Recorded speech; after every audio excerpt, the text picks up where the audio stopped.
Alors, à chaque fois que Mathieu me demande de faire un message, je me dis, mais qu'est-ce que je vais bien pouvoir développer ?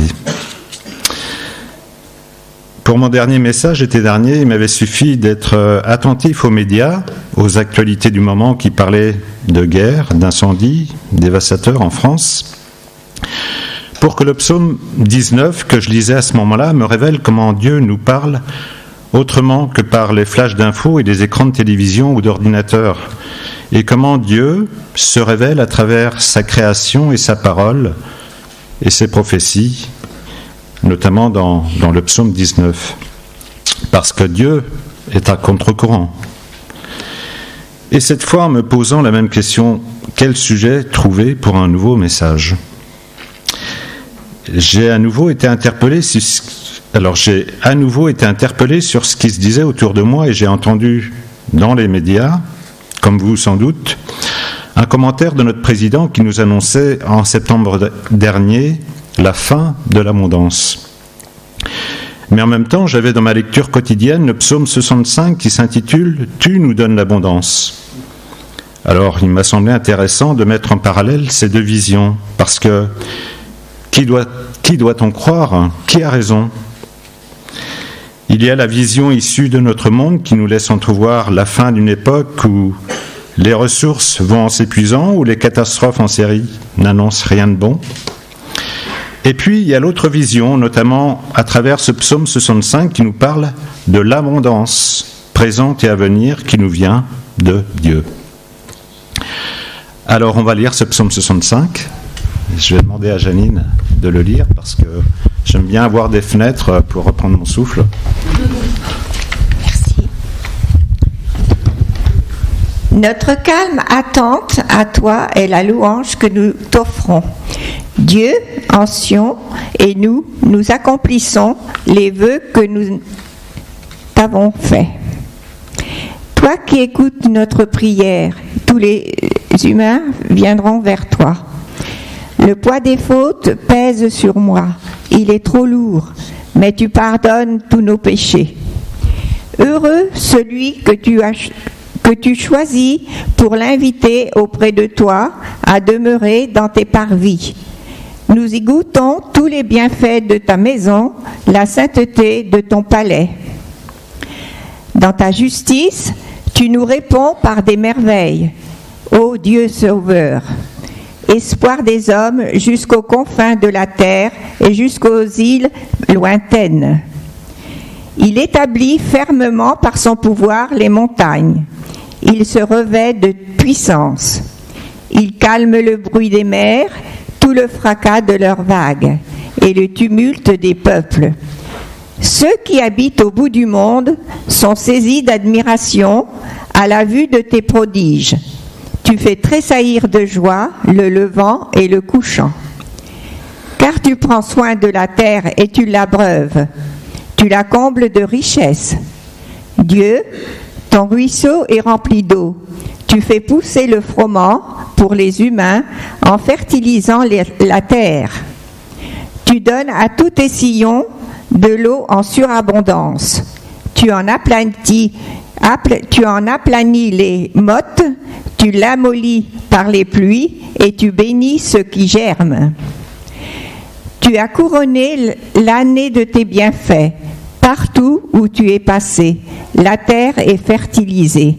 Les pâturages des steppes sont largement arrosés et les coteaux se revêtent d'une ceinture de joie. Les prés couverts de brebis, les vallées drapées de blé, tout chante et clame sa joie. Amen. Merci. Alors le psaume 65 commence ainsi. Notre calme attente à toi est la louange que nous t'offrons. Il me semble que tout est dit dans ce premier verset. Je pourrais presque m'arrêter là, mais je vais continuer. Notre calme attente, c'est une attente confiante, pleine de paix et d'assurance. C'est une attente qui nous encourage à nous tourner vers Dieu en priorité, parce que nous connaissons son caractère. Il nous aime, il est compatissant, il tient ses promesses, nous pouvons avoir confiance en lui et sa justice n'a pas d'égal. Et dans Galates, au chapitre 3, au verset 9, Paul nous dit « Ainsi, tous ceux qui font confiance à Dieu, comme Abraham lui a fait confiance, on part à la bénédiction avec lui. » Et d'ailleurs, très tôt dans la Genèse, au début de la Bible, au chapitre 15 et au verset 6, on peut lire que Abraham a eu confiance en Dieu, et Dieu, en portant sa foi à son crédit, l'a déclaré juste. C'est important d'être déclaré juste. On l'a chanté ce matin. Parce que dans le 4e verset, on peut lire « Le poids des fautes pèse sur moi, il est trop lourd, mais tu pardonnes tous nos péchés. » On a à la fois ici quelque chose qui nous pèse infiniment, et puis enfin quelque chose qui nous libère de ce poids. On a à la fois ici la fin de l'abondance à cause de nos fautes qui nous entravent, et le début de la profusion parce que ces fautes sont maintenant effacées, pardonnées. Je pense qu'on peut dire ici qu'on a la fin de l'abondance par Adam et le début de l'abondance par Jésus. C'est comme deux semences plantées par deux hommes et aux deux moissons, aux deux récoltes très différentes que cela a généré, que cela a entraîné. Oui, parce que par un seul homme, par la faute d'un seul, la mort a frappé tout le monde. Ce premier homme, c'est Adam, qui, à travers sa désobéissance volontaire à Dieu, a permis à tout ce qui est mauvais, qu'on appelle le péché, d'être semé dans le monde. Et de cette mauvaise graine, la race humaine a récolté comme moisson la discorde, la désolation, la mort. C'est expliqué dans Romains au chapitre 15, au verset 12, que nous allons lire et que je vais demander à Isabelle de lire. Romains au chapitre 5, au verset 12.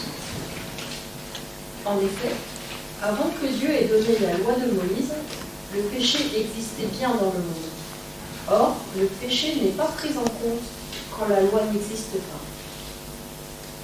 Et pourtant, la mort a régné depuis Adam jusqu'à Moïse, même sur les hommes qui n'avaient pas commis une faute semblable à celle d'Adam, qui est comparable à celui qui devait venir. Et celui qui devait venir, le deuxième homme, c'est Jésus. Il a semé la grâce et la justice. La graine plantée par Jésus permet à tous ceux qui l'acceptent dans leur vie, en tant que Sauveur et Seigneur, de recevoir comme moisson la vie abondante. Si bien que dans ce même chapitre de Romains au verset 15, on peut lire « En effet, si la faute d'un seul a eu pour conséquence la mort de beaucoup, eh bien, à plus forte raison, la grâce de Dieu, accordée gratuitement par un seul homme, Jésus-Christ, a surabondé pour beaucoup. »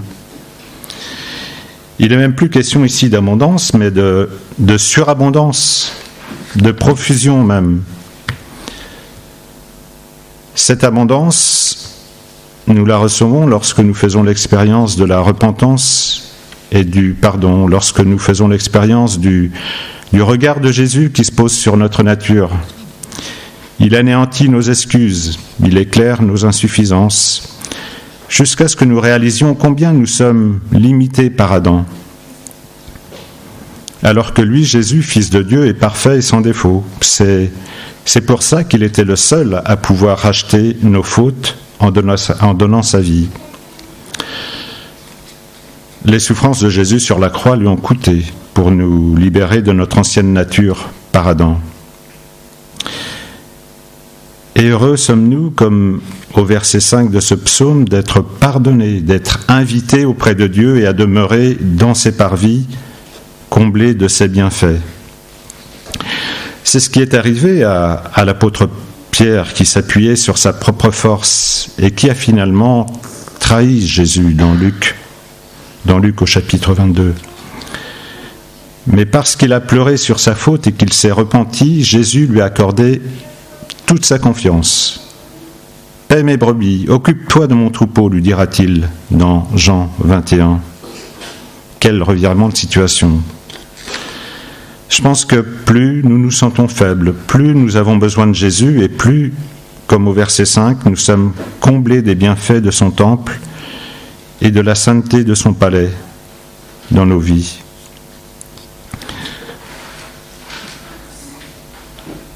L'autre semaine, je lisais quelque chose sur l'ancien théologien Augustin, qu'on appelle Saint Augustin, qui a écrit en parlant de Dieu: « Tu nous as fait pour toi. » Et notre cœur s'agite jusqu'à ce qu'il retombe en toi. C'est-à-dire que nous essayons de nous débattre comme nous le pouvons, j'allais dire comme des petits diables, pour trouver coûte que coûte à notre façon un sens et le bonheur dans nos vies à travers notre propre mérite, jusqu'à ce que, fatigués, lassés, eh bien en fait nous revenions à notre Père qui nous attend à bras ouverts, tout comme le Fils prodigue dans Luc au chapitre 15.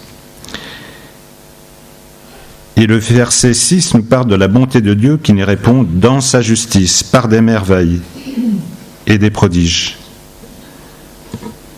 Dieu nous répond dans sa justice, c'est-à-dire que la grâce de Dieu s'active dans l'obéissance à la parole de Dieu et par la connaissance que nous avons de lui.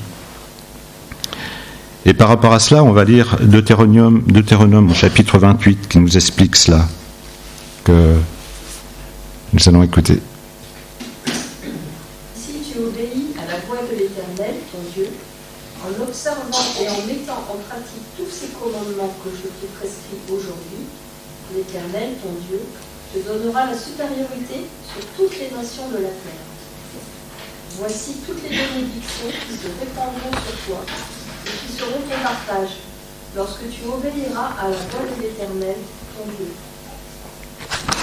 Voilà, et on a ensuite toute une liste de bénédictions qu'il nous promet et qui nous donne la supériorité sur nos circonstances dans nos vies.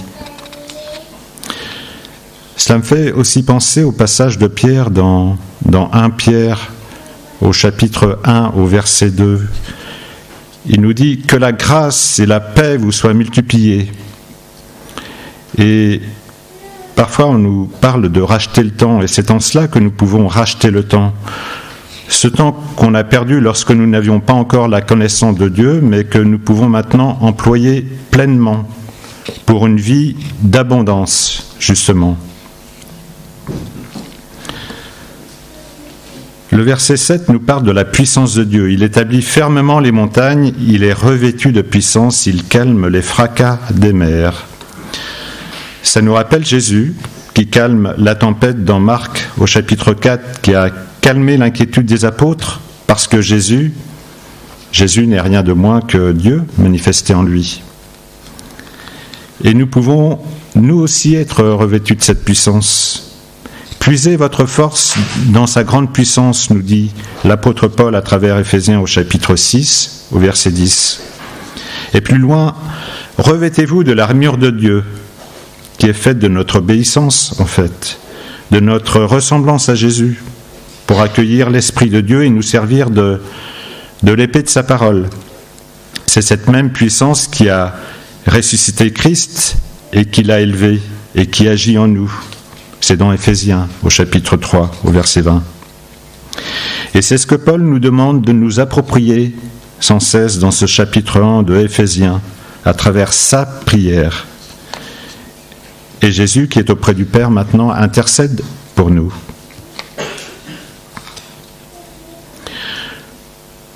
Au verset 11, « Tu aplanis les mottes, tu l'amollis par les pluies. » Bon, lorsqu'on cultive la terre, on sait tout de suite ce que ça veut dire. C'est une façon de dire que Dieu œuvre à notre place. On peut gaspiller notre énergie, notre argent, user nos forces à nous battre avec les éléments de notre vie. Lui aplanit nos sentiers. Il rend la terre fertile. Il ouvre et change nos cœurs et nous permet de produire du fruit en étant semblable à Jésus, afin d'attirer des hommes à lui, car il veut que tout le monde vienne à lui, comme au verset 3. Tu fais tressaillir de joie le levant et le couchant. On peut lire également. Le levant, parce que, comme il est écrit dans le livre des Lamentations, les bontés de l'Éternel ne sont pas épuisées, elles sont abondantes. Ses compassions ne sont pas à leur terme, ce n'est pas la fin de l'abondance, elles se renouvellent chaque matin. Et si trouver le sommeil parfois le soir est périlleux à cause de nos tracas, eh bien, le simple fait de penser aux bontés de l'Éternel qui se renouvellent chaque matin, c'est un véritable apaisement. Et dans les Lamentations également, plus loin au verset 26, il est bon d'attendre en silence le secours de l'Éternel. Ça rejoint notre calme attente à toi du verset 1 de ce psaume. Et Dieu, à travers son caractère et ce qu'il est, nous apprend à être patient et confiant parce qu'il répond à sa façon, il répond en son temps. Il répond à sa façon et c'est en cela que les voix de Dieu nous dépassent parfois. Elles sont à contre-courant, sa sagesse n'est pas celle des hommes. Et il y a un passage dans Ésaïe au chapitre 55 au verset 8 que j'aime bien, où il dit « Car vos pensées ne sont pas mes pensées, vos voix ne sont pas mes voix, déclare l'Éternel. » C'est-à-dire que vos plans, vos perspectives ne sont pas les miennes.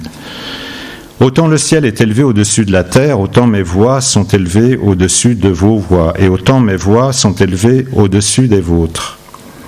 Or, la pluie et la neige qui descend du ciel n'y retournent jamais, sans avoir arrosé et fécondé la terre, sans avoir fait germer les graines qui s'y trouvent, sans fournir au semeur le grain qui doit semer, et sans donner du pain à tous ceux qui le mangent. Il en sera de même de la parole que j'ai prononcée, elle ne reviendra jamais vers moi vide, sans avoir accompli ce que je désirais et sans avoir atteint le but que je lui ai fixé. C'est une façon de dire que Dieu prend soin de la terre et qu'il l'abreuve, comme au verset 11, et qu'il la comble d'abondantes richesses. Et il faut que nous soyons, nous aussi, des terrains prêts à recevoir la parole de Dieu pour la mettre en pratique, pour gagner sur l'ennemi aussi, et lui arracher, gagner des âmes qu'il retient captives, mais seulement avec l'aide de Christ. Donc, pour conclure, si après Adam, Jésus est venu ensemencer notre cœur, on peut avoir malgré tout des tempêtes dans nos vies qui mettent notre foi à rude épreuve, mais l'apôtre Paul nous encourage et nous dit dans Philippiens au chapitre 1 au verset 6 « Je suis fermement persuadé que celui qui a commencé en vous, qui a ensemencé en vous, son œuvre bonne la poursuivra jusqu'à son achèvement au jour de Jésus-Christ, au jour de son retour. » Et Axel nous a expliqué dimanche dernier comment ça sera dans l'éternité. Mais pour l'heure, Jésus, en esprit, est auprès de nous pour nous accompagner chaque jour. Il est maintenant à la droite du Père. Il intercède pour nous. Dieu écoute nos prières et attire les hommes vers lui, nous dit le psaume, nous dit le verset 3. Donc, pas de restriction ni de pénurie, mais que de l'abondance. Merci.